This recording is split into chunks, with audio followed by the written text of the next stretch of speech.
Eleanor Roosevelt. Veliki umovi raspravljaju o idejama, srednji umovi raspravljaju o događajima, sitni umovi raspravljaju o ljudima. Budućnost pripada onima koji veruju u lepotu svojih snova. Suoči se s vlastitim strahovima i oni će nestati. Sreća nije cilj, već sporedni proizvod. Žena je poput vrećice čaja. Ne možete da kažete koliko je jaka dok je ne stavite u vrelu vodu. Uz novi dan dolazi nova snaga i nove ideje. Bolje zapaliti sveću nego proklinjati tamu. Razumevanje je dvosmerna ulica. Morate da radite stvari koje mislite da ne možete.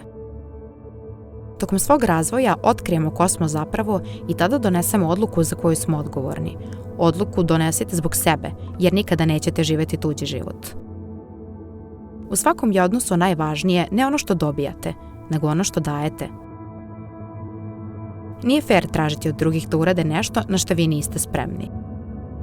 Žene uzornog ponašanja retko kroje istoriju.